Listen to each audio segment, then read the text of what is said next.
자, 저희는 계속 지금 사순절의 말씀을 시작하면서 첫째 주에는 시험 받으신 예수님에 대한 이야기를 나누었습니다. 예수님이 시험 받으심으로 말미암아 첫 번째 아담이었던 첫 번째 사람이었던 아담이 실수한 부분들을 두 번째 아담인 예수 그리스도가 또 사탄의 시험들을 온전히 감당해냄으로 말미암아 우리가 그렇게 시험을 감당해낼 수 있다라는 메시지를 나누었고, 그 마지막 절에는 어떤 말씀이 있었냐면 사단이 어느 때까지는 예수를 떠나 있었다라고 이야기를 하고 있습니다. 그것은 무엇이냐면 사단의 시험은 우리의 연약함을 타고 언제든지 올 수 있다라는 거예요. 목사라서 그 시험을 안 받고 건강한 사람이기에 코로나를 피해가고 그런 컨디션이 아닌 거죠. 지금 사단이 계속 어느 때든지 우리의 마음과 생각과 연약한 부분을 타고 들어올 수 있는 여지들이 너무나 많다라는 거예요. 두 번째, 지난주에 함께 나누었던 건 뭐냐면 변화산에서의 예수님의 모습. 왜 미리 이 변화에 대한 모습을 보여주셨다라고 여러분들이 함께 나눴습니까? 미리 내가 어떤 일들을 알고 있다면 그 때를 위한 준비를 여러분 미리 할 수 있을 거라는 거예요. 구약에 그런 인물이 가장 탁월했던 인물이 누구냐면 요셉이었습니다. 풍년의 때를 7년을 보내고 흉년의 때 7년을 맞이할 때 그가 준비했던 것으로 인해서 준비를 하지 않았던 사람들은 뭐까지 파는 줄 아십니까? 첫 번째는 그들의 가재도구를 팔아요. 냄비도 팔고 솥도 팔고 이런 것들을 팔아요. 두 번째는 뭘 파냐면 자신의 가축들을 팝니다. 소도 팔고 양도 팔고 염소도 팔고 이런 것들을 팔아요. 더 이상 팔 게 없어요. 뭐 파는 줄 아십니까? 여러분 근간이 되는 그런 어떤 소산을 낼 수 있는 근간이 되는 여러분 땅을 팝니다. 땅을 팔아요. 그래서 자기의 어떤 부분들을 감당해내는 거죠. 그리고 마지막에는 뭐까지 파는 줄 아십니까? 자신까지도 팔아요. 사랑하는 여러분, 여러분들 안에 뭘 준비하고 있어야 돼요? 여러분 이미 풍년의 때는 한국교회 가운데 또 우리가 살아갔던 이 시대 가운데 풍년의 때는 지났는지도 모릅니다. 그럼 흉년의 때를 준비하고 있었는가? 아니었죠. 지금 막 준비하고 있는 중인 거죠. 지금 준비해도 저는 늦지 않다라고 생각하지만 여러분들 마음 가운데 이런 컨디션에 대한 준비를 미리 하고 있어야 되죠. 여러분 신앙은 교회에 와서 예배 드리는 걸로 해결되지 않아요. 더 많은 시간을 여러분들의 주중에 어떻게 하나님의 말씀으로 그 삶의 자리에서 또 사람들과 만날 때 어떤 마음을 나누고 가는가가 여러분들의 진짜 모습인 거예요. 교회는 잘 드러나지 않거든요. 그래서 지금 이 때에 하나님께서 마지막 때에 예수님이 지금 우리에게 무엇을 가르치고 계신가를 계속 보기를 원하는 것입니다. 제일 먼저 우리 1절과 2절 말씀을 다 같이 한번 읽어보도록 하겠습니다. 시작! 바로 그때 몇몇 사람이 와서 빌라도가 갈릴리 사람들을 학살해서 그의 피를 그들이 바치려던 희생제물에 섞었다는 사실을 예수께 알려드렸다. 예수께서 그들에게 대답하셨다. 이 갈릴리 사람들이 이런 병을 당했다고 해서 다른 모든 갈릴리 사람보다 더 큰 죄인이라고 생각하느냐. 네, 많은 사람들이 죄를 지었을 때 그리고 어려운 일들을 당했을 때 우리가 감당할 수 없는 일들을 겪었을 때 많이 이런 모습들을 보면서 생각하는 것은 내가 죄를 지어서 그런가 보다. 이런 생각들을 일상적으로 하는 모습이 있었던 것입니다. 그래서 오늘 말씀을 통해서 예수님께서 그런 일들을 통해서 우리에게 무엇을 말씀하시는가라고 이야기를 하는 겁니다. 자, 그런데 1절 말씀에 보면 제가 밑줄 볼트채로 치고 밑줄을 그어놨는데 바로 그때라고 기록하고 있습니다. 바로 그때. 그러면 그 전에 어떤 일들이 있었는지 보면 먼저 12장에는 이런 일들이 기록되고 있습니다. 35절, 48절까지 말씀해 보면 재림을 준비하는 성도들의 자세를 교훈하는 세 가지 비유에 대해서 이야기를 하고 있습니다. 재림의 때를 준비하는 것에 대한 이야기를 하면서 사람들이 죽었던 일들을 꺼내오고 있다는 거죠. 사람들이 얘기해서 지금 이런 얘기를 하고 있는 거죠. 자, 그래서 보면 첫 번째, 깨어 주인을 기다리는 종들의 비유. 그러니까 마지막 때는 가장 핵심이 뭐냐면 깨어서 기다려야 된다라는 이슈를 던지고 있는 거죠. 깨어서 기다리고 있는 거. 두 번째, 도적이 올 때 대비하는 집주인의 비유. 도적이 올 때를 대비해요. 언제 도둑이 들지 몰라요. 여러분, 그렇기 때문에 어떻게 하고 있어야 돼요? 문단속을 잘하고 있어야 되고 깨어 있어야 되는 거죠. 자, 세 번째, 집주인의 집을 관리 맡은 청지기의 비유. 청지기. 그러니까 청지기란 무슨 얘기냐면, 누가 나에게 이 일들을 맡겨줬다라는 인식을 갖고 있는 것이 청지기의 비유입니다. 어제 우리 몇몇 집사님들하고 같이 저녁 식사를 하면서 이런저런 이야기들을 나누었어요. 단순히 이야기를 나누었던 것이 아니라 제가 기도 편지를 보내면 한 집사님이 저에게 자기의 삶의 어떤 부분에 대한 기도 제목을 또 보내와요. 자기 사업에 대한 기도 제목. 선교사님들의 기도 제목들과 이런 기도 제목들을 보면서 자기가 도전받았다는 거예요. 무슨 도전을 받았냐면, 나도 이 사업을 맡은 청직인데 우리 선교사님들께 기도의 부탁을 해야 되겠다라는 마음이 들더라는 거예요. 여러분, 기도 편지 써보셨어요? 여러분들이 지금 진행되고 있는 것에 대한, 제가 지금 이런 직장을 구하려고 하고 있습니다. 제가 이런 것을 하려고 하고 있습니다. 이런 것들을 좀 준비하고 있습니다에 대한 이런 기도 제목을 써보셨냐요? 기도의 부탁을 해보셨냐라는 거예요. 제가 그 집사님에게 너무 잘하셨다라고 얘기했어요.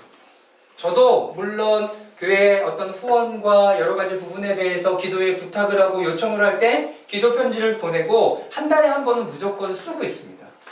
그것이 저를 정리하게 하고요. 그리고 내가 특별한 일이 없을지라도 그 일들로 인해서 내가 다시 한번 하나님 앞에 새로워지는 시간들을 갖게 된다는 거예요. 그러니까 여러분들도 기도 부탁을 하거나 여러분들의 중보에 요청할 때 기도 제목 있어요? 라고 얘기해요. 저는 특별한 게 없어요. 여러분, 그러면 안 되는 거죠. 하나님 안에서 내가 청직이고 어떤 일들을 감당하고 있다면 여러분들에게 기도 제목이 있는 게 당연한 거고, 하나님 안에서 그 기도 제목이 어떻게 움직여지는지를 여러분 확인하고 컨펌할 수 있어야 된다는 거죠. 이게 청지기의 비유였습니다. 오늘 이 이야기를 나누기 전에 이런 일들이 기록되어 있다는 거예요. 그리고 49절에서 59절까지 말씀해 보면 또 이런 이야기들이 있습니다. 시대와 진리에 대한 분별의 촉구. 지금 이 시대가 어떻게 돌아가고 있는가에 대한 이슈. 이 시대가 어떻게 돌아가고 있는가. 그거에 대해서 여러분 분별할 수 있어야 되죠. 여러분, 전쟁이 일어나는 모습들을 보고 여러분 분별할 수 있어야 되고, 지금 코로나가 점점 우리나라에 확산되고 있는 모습을 보면서 여러분 분별할 수 있어야 됩니다.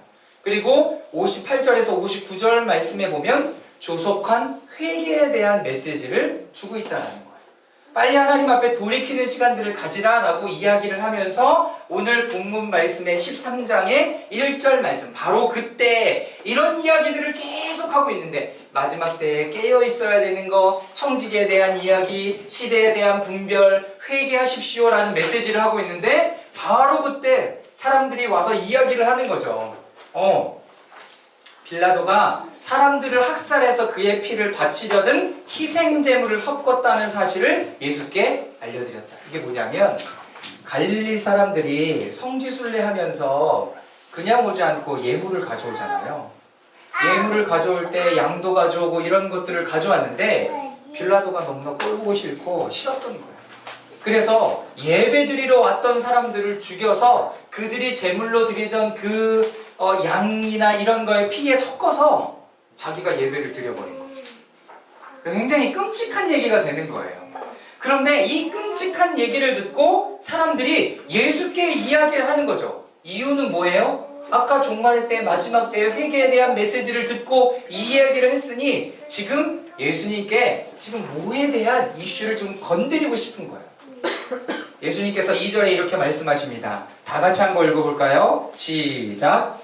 예수께서 그들에게 대답하셨다. 이 갈릴리 사람들이 다른 모든 갈릴리 사람보다 더 큰 죄인이라고 생각하느냐. 예전엔 이런 일들이 있었어. 교회 주일 예배 빼먹고 저쪽에 서해안에 놀러 갔다가 배가 가라앉았어. 어떤 목사님 뭐라 그랬냐면, 교회 주일 예배 안 들어서 그렇게 된 거야. 지금 똑같은 이야기들을 하고 있는 거예요. 왜 하필 갈릴리 사람들이 예배드리러 왔는데 이런 일들이 벌어졌을까? 시탄의 대상이 되는 거죠. 왜 그렇게 예배드렸어? 왜 그렇게 예배드리러 갔어? 코로나 걸려면 다 그렇게 얘기해요. 그러게 왜 예배를 했대? 여러분 왜 예배하세요? 그거에 대한 여러분들의 답이 없으면 여러분 그런 논리에 휩쓸려 갈 수밖에 없다는 거예요. 왜 예배합니까? 함께 모여서 예배하고 밥 먹는 게 너무나 좋아서? 이건 너무나 단순한 이야기죠. 근데 이따 뒤에 보면 이거에 대한 이야기들을 조금 더 제가 하도록 하겠습니다. 아무튼 갈릴리에 이런 사람들이 죽은 모습을 보고 유대인들이 찾아와서 그런 질문을 예수께 드렸어요. 이 사람들이 죄가 많아서 죽은 거 아닐까요? 갈릴리 예배드리지 않은 사람들보다 이 사람들이 죄가 더 많아서 죽은 거 아닐까요? 여러분 이런 생각을 하고 있는 거예요. 근데 이것이 굉장히 인과응보적인 생각이었던 거예요. 여러분 유대인들도 무슨 생각을 가지고 있었냐면 하나님 앞에 죄를 범하면 죽는다. 당연한 얘기 아니에요? 여러분 그럼에도 불구하고 우리 예수 그리스도는 그거에 관해서 새롭고 산 길을 열어두신 분이 예수 그리스도라는 것을 믿으시기 바랍니다. 예수님께서 우리에게 주시고자 하는 생각은 그런 것에서 이제 바꿔내야 되는 생각들을 말씀하시는 거예요. 자, 여기에 이런 이야기가 있습니다. 여기에 생각이라고 하는 독해오는 반복적으로 나타내는 습관적인 생각인 거예요. 어떤 사건을 겪기만 하면 이거는 이것 때문에 그럴 거야. 이거는 이것 때문에 그럴 거야. 이거는 이것 때문에 그럴 거야 라는 생각이 유대인들의 생각 가운데 그냥 뿌리 박혀져 있는 거예요. 뿌리 박혀져 있는 거예요. 그렇기 때문에 다른 아무 생각이 안 해요. 여러분 이게 율법적인 생각일 수 있습니다. 거기에 갇혀져 있는 거죠. 더 이상 다른 생각을 하지 않아요. 습관적인 생각. 당시 유대 사람들은 어떤 사람이 재난을 당했을 때 그것이 죄의 결과로만 보았는데 본문은 갈릴리 사람들이 당한 재난을 죄의 결과로 보고 있는 것이다. 유대인들은 그렇게 생각했다는 거예요. 죄를 지었으니까 죽었지. 죄를 지었으니까 이런 결과를 가져온 거지. 이렇게 생각하는 거예요. 그러니까 여러분들이 하나님의 말씀을 들을 때 목사님들의 이야기를 들을 때 저분이 지금 어떤 관점으로 얘기를 하는 건가를 주의 깊게 여러분 들어야 합니다. 자, 계속 넘어가 볼까요? 자, 출애굽기 20장 5절 말씀이 있습니다. 우리 다 같이 한번 읽어보겠습니다. 시작. 너희는 그것에 절하거나 그것을 섬기지 못한다. 나 주 너의 하나님은 질투하는 하나님이다. 나를 미워하는 사람에게는 그 죄값을 본인뿐만 아니라 3, 4대 자손까지 벌을 내린다. 네, 당연한 이야기죠. 하나님 앞에 죄를 지었을 때는 그것에 대한 죄의 대가를 받을 건데 그것이 3, 4대까지 죄를 받을 것이다. 죄의 대가에 대한 말씀이 분명하게 기록되어져 있어요. 자, 욥기 4장 7절 말씀입니다. 함께 읽겠습니다. 시작. 잘 생각해 보아라. 죄 없는 사람이 망한 일이 있더냐? 정직한 사람이 멸망한 일이 있더냐? 이게 지금 무슨 말이냐면 욥의 친구 엘리바스라는 그 친구가 욥이 지금 고난당하고 있는 모습을 보면서 얘기하는 거예요. 뭐라고 얘기하냐면 야, 잘 생각해봐. 네가 죄를 지었으니까 이런 일들이 벌어진 거 아닐까? 너가 수문제가 있을 거야 라는 이야기들을 계속하고 있는 거예요. 여러분 근데 성경에는 죄를 범했을 때 죽는다라는 이야기도 있지만 하나님께서 그 죄에 범한 사람이 하나님 앞에 돌이키고 하나님 앞에 나아갈 때 다시 새롭게 되어지는 역사와 은혜가 주어진다라는 거예요. 이것이 뭐냐면 잠언 같은 말씀이 바로 그런 말씀이에요. 잠언이 어떤 말씀이에요? 규범적지예요. 규범으로 지어진 거예요. 여호와를 경외하는 것이 지혜와 지식의 근본이다. 그러니까 내가 하나님을 경외한다는 표현은 하나님의 말씀을 잘 따라가는 거다. 이거를 딱 두고 있는 거예요. 그러나 지금 욥에서 이야기하는 것은 반성적지예요.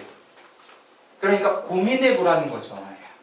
죄를 범하지 않았음에도 불구하고 하나님께서 우리에게 이런 상황과 환경을 열어내시면서 우리를 시험하시거나 우리를 성장하게 하시거나 우리를 자라게 하시는 부분이 있다라는 것을 분명하게 성경은 이야기하고 있다라는 거예요. 그래서 성경은 둘 다 있어요. 규범적 지혜와 반성적 지혜가 둘 다 있습니다. 그러니 여러분들이 어떤 상황 가운데 여러분들의 생각과 마음을 더할 때 죄를 범해서 저렇게 된 거지. 야, 예배 안 들어서 저렇게 된 거야 라고 생각하는 것이 아니라 우리가 잘 하는 것처럼 이런 상황 속에서 하나님은 나에게 무엇을 말씀하시기를 원하실까? 여러분 그 질문을 던져야 되는 거예요. 그 질문을 던져야 돼요. 단순히 너무나 단순하게 인과응보 그리고 이 규범적 지혜를 갖다 대면서 죄를 지었으니까 죽었지. 너무나 간단하게 이걸 갖다 대서는 안 된다는 거죠. 지금 하나님 우리에게 그 말씀을 하고 계십니다. 그러면서 여러분들은 혹시 어떤 일을 겪었을 때, 들었을 때, 보았을 때 관습적으로 생각하는 것이 어떤 것이 있습니까? 어떤 상황이 닥쳤어요. 근데 내가 생각하지도 않았는데 이게 그냥 딱 생각나는 거. 아, 이것 때문에 그런 거구나. 여러분 이게 습관적인 생각일 수 있다라는 거죠. 그랬을 땐 항상 어떻게 해야 돼요? 한 발짝 더 물러서서 하나님의 마음이 뭐지? 하나님의 뜻이 뭐지? 하나님의 생각이 무엇이지? 여러분 이것을 여러분 찾을 수 있어야 된다는 거죠. 자, 여기에 죄라는 단어가요. 어떤 단어냐면 하마르톨로이, 하마르타노이, 그리고 하마르티아. 이게 죄라는 뜻이에요. 그러니까 하마르티아 이거는 죄라는 뜻이에요. 근데 하타라는 이 원어는 관역에서 벗어났다라는 의미를 가지고 있어요. 관역. 그러니까 하나님의 율법, 하나님의 말씀인 이 관역에서 넘어갔을 때 하타라고 얘기하면서 하마로토이, 하마르타히아 이런 이야기를 하는 거죠. 이게 죄라는 단어예요. 자, 유대인들은 하나님의 율법에 어긋난 일을 해서 죽었다고 관습적으로 생각하고 있는 거예요. 여러분 생각해 보세요. 이따가 조금 더 묵상한 시간을 드릴 때 내가 어떤 상황을 닥쳤을 때 제일 먼저 떠오르는 생각, 내가 관습적으로 생각되는 게 무엇이 있는지를 반드시 점검하셔야 합니다. 자, 예수님의 관점은 무엇이는가? 요한복음의 나사로의 죽음을 보고는 예수님께서 이렇게 말씀하셨어요. 요한복음 11장 4절 말씀 다 함께 읽도록 하겠습니다. 시작. 예수께서 들으시고 말씀하셨다. 이 병은 죽을 병이 아니라 오히려 하나님의 영광을 드러낼 병이다. 이것으로 말미암아 하나님의 아들이 영광을 받게 될 것이다. 사랑하는 여러분, 나사로의 죽음을 통해서 하나님 보여주시고자 한 것은 예수님이 죽었다가 부활할 것에 대한 말씀을 미리 또 보여주고 있는 중이에요. 그러니까 이 사건을 통해서는 하나님의 영광이 드러내는 사건이에요. 여러분, 그런데 이 나사로의 죽음에 마르다와 마리아 이 두 사람의 모습을 보고도 우리는 많은 고민과 묵상을 할 수 있습니다. 두 사람 다 예수께 쫓아나와서 뭐라 그러냐면 예수님이 여기에 계셨더라면 내 오라비가 죽지 않았을 것입니다 라고 이야기해요. 그런데 예수님이 뭐라고 했냐면 내 영광을 드러낼 일이다 라고 얘기해요. 죽을 병이 아니다 이렇게 말씀하셨어요. 여러분, 그런데 중요한 게 뭐냐면 마르다에게 네 오라비의 무덤의 문을 열어라, 돌문을 굴려라 라고 얘기하니까 뭐라는 줄 아십니까? 내 오라비가 죽은 지 벌써 사흘이나 되어서 썩은 내가 나는데 뭐로 이 문을 굴려낼 필요가 있겠습니까? 이렇게 얘기해요. 이게 무슨 믿음이에요? 여러분, 실상으로 가져오는 믿음. 관념적으로 주는 그리스도시요 살아계신 하나님의 아들이십니다. 이것을 내가 믿습니다. 그런데 내 오라비가 벌써 3일이나 됐는데 냄새가 나는데 뭘 이거 굴려내요. 이게 말이 좀 안 맞는 거잖아요. 여러분들이 말을 했다면, 여러분들이 그 부분에 대해서 인지를 했다면, 깨달았다면 여러분들의 삶이 어떻게 가고 있는지, 하나님의 말씀에 어떻게 반응하고 있는지를 반드시 점검해야 된다는 거죠. 여러분, 이 돌문 누가 굴렸는지 아십니까? 여러분, 주변 사람들이 굴려냈어요. 그리고 예수님 말씀하셨죠. 나사로가 나오노라. 그랬더니 나사로가요 이 붕대를 칭칭 감은 상태에서 여러분 거기를 걸어 나왔어요. 마리아에게 똑같이 마르다에게 얘기하셨죠. 뭐라고 얘기하셨어요? 내가 하나님의 영광을 볼 거라고 얘기하지 않았냐. 여러분, 그 사건의 주인공이 누가 된 거예요? 여러분, 그냥 이름 없는 사람들이 돼버린 거예요. 하나님의 말씀에 순종했을 때 죽었던 사람들이 나오는 것을 경험한 거예요. 그런데 마르다는 가족임에도 불구하고 그 삶의 사건의 주인공이 되십니다. 무슨 말씀인지 아시겠어요? 사랑하는 여러분, 여러분들이 죽음을 가지고 이 사람의 죄 때문이다, 무엇 때문이다, 무엇 때문이다를 묻기 전에 하나님의 뜻은 무엇일까를 먼저 물으실 수 있기를 바랍니다. 자, 거기에 또 한 말씀이 있죠. 40절 말씀 한번 읽어보겠습니다. 요한복음 11장 40절 말씀 시작. 예수께서 마르다에게 말씀하셨습니다. 내가 믿으면 하나님의 영광을 보게 되리라고 내가 내게 말하지 않았느냐. 사랑하는 여러분, 저는 하나님의 말씀에 순종함으로 말미암아 하나님의 영광을 보는 은혜가 여러분 모두에게 있기를 기도합니다. 하나님의 영광이 뭔지 아십니까? 하나님께서 함께 하시고 하나님이 드러내지는 사건을 하나님의 영광된 사건이다. 자, 요한복음 12장 11절 말씀도 함께 읽어보도록 하겠습니다. 시작. 그것은 나사로 때문에 많은 유대 사람들이 떨어져 나가 예수를 믿었기 때문입니다. 이 사건은 무슨 사건이었어요? 많은 사람들이 예수를 하나님의 아들로 받아들이는 사건이 됩니다. 받아들이는 사건이 됩니다. 3절 말씀 읽겠습니다. 시작. 그렇지 않다. 내가 너희에게 말한다. 너희도 회개하지 않으면 모두 그렇게 망할 것이다. 예수님의 죽음은, 예수님이 바라보는 이 죽음은 마르다, 마리아, 그리고 나사로의 죽음을 통해서 보여주셨던 것처럼 하나님의 영광을 드러내는 사건이었을 뿐만 아니라 회개하는 포인트로 가져야 된다라고 이야기를 하는 거예요.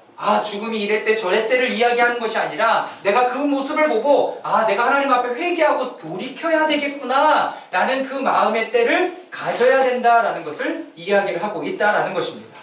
사랑하는 여러분, 오늘 말씀 가운데 여러분들이 가지고 있던 관념적인, 관습적인 생각이 무엇인가를 바라보시길 바랍니다. 두 번째, 그러면 내가 이런 죽음의 모습들을 보면서 하나님 앞에 돌이키고 회개해야 될 것은 무엇인지를 확인할 수 있기를 바랍니다. 아까 읽었던 회개하다라는 메타노네, 그리고 가정법 메타노이아라는 단어가 여기 나옵니다. 회개라는 단어예요. 메타노이아. 그런데 이 회개라는 단어는요, 일시적인 것으로 그치고 마는 것이 아니라 계속적인 사실을 말하고 있습니다. 계속적인 사실. 그러니까 내가 하나님 앞에 이 부분에 대해서 회개했다라는 것은 이제 새로운 삶의 변화로 나아가는 것이 회개인 거예요. 하나님, 내가 이거 잘못했네요. 이게 잘못했네요. 이거 잘못했네요. 단순히 이렇게 얘기하는 것이 아니라 이제 그 행동까지도 하지 않을 수 있도록 나를 완전히 돌이키는 자체가 메타노이아라는 단어인 거예요. 메타노이아. 헬라어로 메타라는 것은 너머의 세계. 너머. 이것의 너머라는 뜻이에요. 그래서 요즘 가장 유행하는 단어가 뭐예요? 메타버스. 자, 그럼 메타버스가 무슨 뜻이에요? 가상. 가상현실? 가상세계? 가상세계? 메타버스인데 왜 가상세계야? 현실 넘어. 여러분, 메타라는 것은 여기를 넘어, 후에, 그리고 버스라는 건 유니버스라는 뜻이에요. 그러니까 너머에 있는 세계에 대한 이야기를 하는 거죠. 자, 그런데 여기에 메타노이아라는 뜻은요, 넘어서 후에, 노에노. 이건 무슨 뜻이냐면 깨닫다라는 뜻인 거예요. 그러니까 내가 나중에라도 이 부분을 깨달아서 다시 돌이키기를 원할 때 회개라는 단어를 쓰고, 그것 가운데 깨닫고 하나님 앞에 돌이키기를 원하는 마음을 가질 때 회개라는 단어를 쓴다라는 것입니다. 사랑하는 여러분, 근데요, 이게 레위기 5대 제사에 나오는 이야기예요. 회개라는 게 레위기 4장 13절에서 14절까지 말씀을 다 같이 한번 읽어보도록 하겠습니다. 시작. 이스라엘 온 회중이 실수로 함께 책임을 져야 할 잘못을 저지르면 그것은 비록 깨닫지 못하였을지라도 죄가 된다. 나 주가 하지 말라고 명한 모든 것을 하나라도 어겨서 벌을 받게 되면 그들이 지은 죄를 그들을 스스로 깨닫게 되는 대로 곧바로 총회는 솥대 가운데서 수송아지 한 마리를 골라 속죄 제물로 바쳐야 한다. 수송아지를 회막으로 앞으로 끌고 오면, 자, 여기에 제가 파란색으로 해놨잖아요. 그들이 지은 죄를 그들 스스로가 깨닫는 대로. 깨닫는 대로. 자, 23절 말씀 읽겠습니다. 시작. 자기가 지은 죄를 깨닫는 대로 곧 흠없는 순염소 한 마리를 제물로 끌고 와서. 깨닫는 대로. 깨닫는 대로. 자, 레위기 5장 3절에서 5절까지 말씀. 자, 읽겠습니다. 시작. 그가 사람의 몸에 있는 어떤 부정한 것, 곧 그것이 무엇이든지 그를 부정하게 할 수 있는 것에 몸이 닿았을 경우, 그런 줄 모르고 닿았다 하더라도 그는 부정을 탄 사람이므로 깨닫는 대로 그 죄를 속죄해야 한다. 여러분, 깨닫는 대로. 자, 4절 말씀 시작. 또 누구든지 생각 없이 입을 놀려 악한 일을 하겠다거나 착한 일을 하겠다고 맹세할 때, 비록 그것이 생각 없이 한 맹세일지라도 그렇게 말한 사실을 잊고 있다가 뒤늦게 알고서 자기의 죄를 깨달으면 그 죄를 속하여야 한다. 자, 5절 함께 읽겠습니다. 시작. 사람이 그 위에 말한 것들 가운데 어느 하나라도 잘못이 있으면 그는 자기가 어떻게 죄를 지었는지 고백해야. 여러분, 레위기의 제사의 핵심이 뭔지 아십니까? 레위기 제사의 핵심은, 가장 중요한 것은 자발적이에요.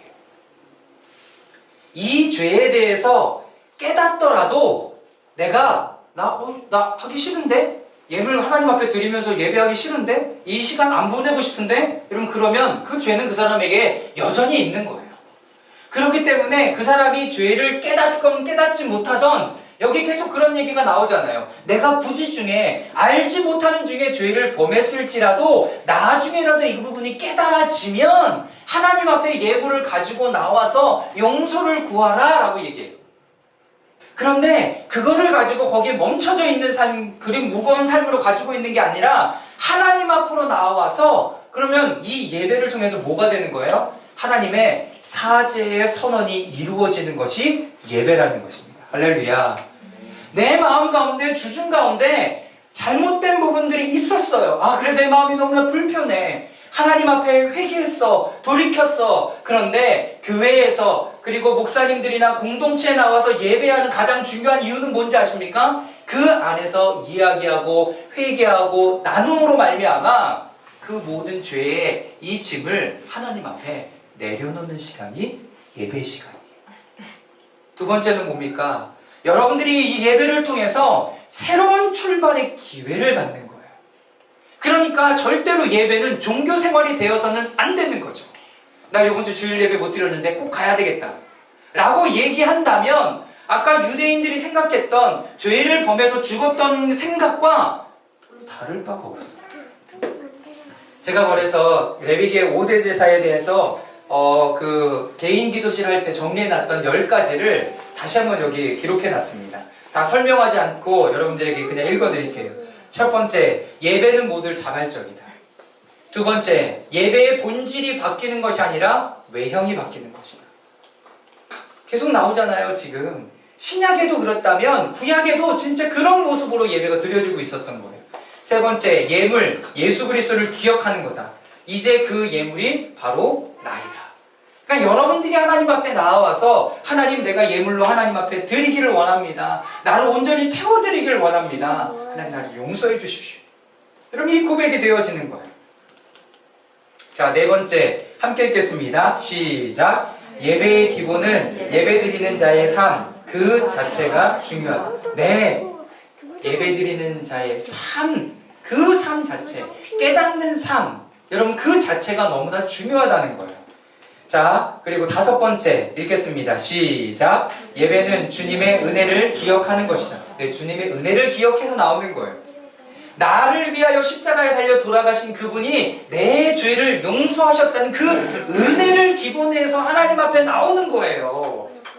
예배드리면 내 마음이 좀 편해지는 것 같아. 이게 아니라 하나님의 은혜가 나를 회복해 하셨구나. 여러분, 이것을 확인하고 주님 앞에 나오는 거예요. 그거 예배의 핵심입니다. 이것이. 여섯 번째 함께 읽겠습니다. 시작. 모든 예배와 예물은 소중하다. 모든 예배. 여러분, 큰 예배, 작은 예배의 구분이 없어요. 그리고 여러분들이 100원을 드리던 1000원을 드리던 10,000원을 드리던, 여러분, 그 예물은 모두 다 어떻게 하다? 소중하다라는 거예요. 왜 이 이야기가 나왔는지 아십니까? 하나님 앞에 예물을 드리는데요. 돈이 없는 사람들이 있었어요. 비둘기 한 마리, 참새 한 마리를 드릴 수 없는 사람들이 있었어요. 그런 사람들은 뭘 드렸는 줄 아십니까? 여러분, 곡식 제물을 드렸어요. 근데 그 곡식을, 생곡식을 드리는 것이 아니라 그것을 빻아서 여러분 그것의 기름에 튀기거나 굽거나 삶거나 찌거나 하는 모든 것이 여러분 레위기에 기록되어 있어요. 제가 그것을 보고 얼마나 마음이 좋았는지 몰라요. 하나님은 황소만 기뻐하는 것이 아니라 염소만 기뻐하는 것이 아니라 그 곡식만 기뻐하는 것이 아니라 내 형편이 안 돼서 저는 하나님 오늘 쪄왔습니다. 이거라도 받으시겠습니까? 그럼 하나님 그거 받으시는 거예요. 하나님 저에게 찔 수 없어 기름에 튀겼는데 괜찮을까요? 하나님 다 받으신다라는 거예요. 그런데 우리는 항상 어떻게 유대인들도 마찬가지로 성전을 정화할 때 왜 예수님께서 왜 그 상을 뒤집어 엎으셨어요? 거기에 예물을 바꿔주는 사람이 있었어요. 누가 그 일들을 했어요. 여러분 제사장들이 이거 상했네? 이거 안 되고 여기서 바꿔와. 여러분 이런 일들이 있었어요. 근데 레위기의 예배는 그렇지 않았어요. 하나님께서 그 사람의 형편을 읽어주셨고요. 하나님께서 그 형편을 받아주셨다는 거예요. 이것이 예배의 핵심이죠. 그런데 예배가 놓쳐져 버리는 거예요. 여러분들의 예배가 종교 생활이 되지 않기를 바랍니다. 예배를 드렸다 안 드렸다가 여러분들의 신앙생활이 기준이 아니라 여러분들의 일상에 하나님의 말씀이 여러분들을 터치해 오고 하나님께서 여러분들을 깨닫게 해주실 때 회개하고 돌이켜 주님 앞에 나아가는 은혜, 여러분 그 은혜가 먼저 있어야 되는 거예요. 하나님 앞에 예물을 드리려거든 근데 친구와 잘못한 일이 생각나면 빨리 그 사람하고 먼저 화해하라는 거야. 너 여기 와서 예물 드린다고 예물 드렸다고 좋아하지 말고 하나님은 그거보다 이 사람과 이 사람이 화해하는 게 더 중요하다라는 이야기를 하셨다라는 거죠. 그래서 그게 10번째 있죠. 자, 7번째는 예배 안에 감사와 나눔은 성찬의 의미가 있다. 8번째, 예배 안에 자신의 죄, 마음의 꺼리낌을 고백하는 시간을 가져야 한다. 하나님의 공동체 가운데 우리 지난주에 얘기했잖아요. 여러분들이 하나님 앞에 변화되는 것은 어떤 부분이 있습니까? 변화된 것이 여러분들에게 어떤 도전이 되었습니까? 여러분 이런 얘기들을 함께 하잖아요. 여러분 그것이 공동체 안에 나눠질 때 내가 그 안에 자유함을 누리게 되는 거예요. 죄된 부분도 내가 이 부분이 잘 안 바뀌는 것 같아 라고 얘기하는 것 안에 여러분들이 그 안에 자유함을 누리게 되는 거죠. 자, 9번째, 예배 안에 새로운 출발의 의미가 있다. 아까 말씀드렸죠. 10번째, 형제와 화목하고 와서 예배를 드린다. 하나님의 이슈는 거기에 더 있습니다. 그러니까 우리의 마음이 하나님 앞에 지금 어떻게 나아가고 있는가가 너무나 중요한 이슈가 되는 것입니다. 자, 누가복음 15장 17절 말씀 함께 읽겠습니다. 시작. 그제야 그는 제정신이 들어서 이렇게 말하였다. 내 아버지의 그 많은 품꾼들에게는 먹을 것이 남아도는데 나는 여기서 굶어 죽는구나. 자, 개역개정에는 아까 파랗게 된 부분을 뭐라고 되어 있냐면 이에 스스로 돌이켜. 이에 스스로 돌이켜. 깨달은 거죠. 우리 아버지 집에 내가 돌아가야 되겠다라는 것을 깨닫는 거예요. 여러분 그랬을 때 여러분 누가복음에 보면 아버지가요, 아버지한테 이 아들이요 무릎 꿇고 아버지 제가 잘못했으니까 한 번만 용서해 주세요. 그런 얘기 없어요. 아버지의 모습은 어떻게 보여졌냐면 이미 작은 아들을 용서한 모습으로 기다리고 계셨다는 거예요. 여러분 우리 하나님이 그러신 분이에요. 야 학구야 너 잘못했잖아. 나한테 용서를 빌어야 되는 거 아니야? 이게 아니라 하나님은 이미 모든 사람들을 다 용서하고 기다리고 계신다는 거예요. 그런데 우리는 율법적으로 관습적으로 뭐라고 얘기하냐면 야 너 나한테 와서 빌어야 되는 거 아니야? 라고 이야기를 하고 생각하고 있다라는 거예요. 그러니까 무서워서 하나님 앞에 못 나가는 거죠. 우리 하나님에 대한 오해가 거기에 녹아져 있는 거예요. 하나님에 대한 오해. 그래서 여러분들 마음 가운데 하나님이 어떤 분인가를 여러분 잘 기억할 수 있기를 바랍니다. 맞습니다. 우리 모두는 지금 5페이지에 맨 위에 하고 있습니다. 우리 모두는 죄의 범함에 회개하지 않으면 모두 죄의 싹을 받아 모두 죽을 것입니다. 그러니 예수님은 이곳에서 누구의 죄 때문이다 손가락질하지 말고 이 사건으로 인하여 자신의 죄가 생각나거든 하나님 앞에 나아가 회개하라는 의미를 담고 있는 것입니다. 회개하라는 거죠. 예수님이 이 죄가 이 사람이 죽은 게 이것 때문이다, 이것 때문에 얘기하지 말고 너희들이 이런 모습을 보면서 내 마음이 뜨끔해지거나 내가 돌이켜야 될 부분이 생각나면 여러분 그때 하나님 앞에 나아가서 용서를 구하고 이렇게 하라는 거예요. 조정민 목사님이 설교하시다가 이런 얘기를 하셨어요. 예전에 핸드폰이 막 보급되고 삐삐가 보급됐을 때 사람들이 핸드폰을 주머니에 넣고 삐삐를 가지고 있잖아요. 그런데 미처 삐삐를 핸드폰을 진동으로 바꿔놓지 않으면 막 삐삐삐삐 이 소리가 울리잖아요. 사람들이 다 그 사람을 쳐다봐. 왜 핸드폰을 안 끄는 거야? 왜 삐삐를 안 끄는 거지? 근데 조영민 목사님 뭐라고 얘기하셨냐면 그렇게 그런 상황이 닥치면 빨리 자기 핸드폰을 꺼내서 진동으로 돼 있는지 안 돼 있는지 먼저 확인하라고. 나도 그럴 수 있다는 거죠. 나도 그럴 수 있다는 거. 그러니까 우리가 그 부분에 대해서 그 사람에게 자연스럽게 시선을 돌아가는 것을 나를 비추어보라 라고 말씀하고 계시는 것입니다. 자, 4절에는 이와 또 비슷한 사건이 기록되어 있습니다. 제가 읽겠습니다. 또 실로암에 있는 탑이 무너져 치여 죽은 18사람은 예루살렘에 사는 다른 사람들보다 더 많이 죄를 지은 사람이라고 생각하느냐? 아니라는 거죠. 아니라는 거예요. 여기에 죄라고 이야기할 때도요, 오페일레타이 이런 단어예요. 오페일레타이. 아까 죄라는 단어와 다르죠. 하마르티아라는 단어와 달라요. 그것은 아까 율법적인 이런 부분들에 대한 죄를 이야기하는 거고요. 여기서 말하는 죄는 뭐냐면 내가 하나님 앞에 마땅히 드려야 하는 헌신과 의탁을 하지 않았을 때 여러분 죄라라고 또 표현하고 있잖아요. 그러니까 죄가 율법적인 것만 어겼다고 해서 죄가 아니라 어떤 죄의 모습도 있는 거예요. 내가 마땅히 하나님 앞에 해야 되는 일을 안 했을 때도 이것이 뭐가 될 수 있다? 죄가 될 수 있다. 여러분 성경은 이렇게 디테일합니다. 그냥 율법을 어겼구나 죽어야 돼가 아니라 하나님께서 우리들에게 요구하시는 그리스도인의 삶의 모습도 있다라는 것을 이야기를 하고 있는 거예요. 자, 율법을 행할 의무. 그래서 하나님과의 관계에서 그 의무를 소홀히 한 자. 여러분 그럼 어떤 의무가 있을까요? 예를 들면 이스라엘 백성들 남자에게는 성인 남자에게는 6월절, 오순절, 장막절 때는 반드시 내 앞에 나와 하나님 앞에 얼굴을 보이라라고 얘기했어요. 너희들이 어디에 살든지 예배를 드릴 수 있지만 적어도 이때는 하나님 앞에 성전에 나와서 얼굴을 보이라라고 이야기를 해요. 이게 의무가 되었던 거죠.